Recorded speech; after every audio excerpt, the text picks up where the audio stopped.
Hi అండి. అందరూ ఎలా ఉన్నారు? నిన్న మా ఊర్లో శివాలయం ఓపెన్ చేశారు.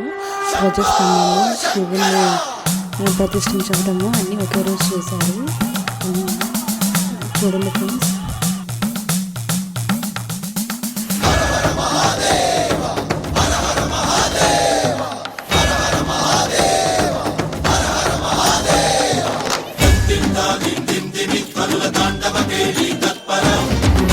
మంజుల సింజిని చతుల లాస్య వినోదవ శంకర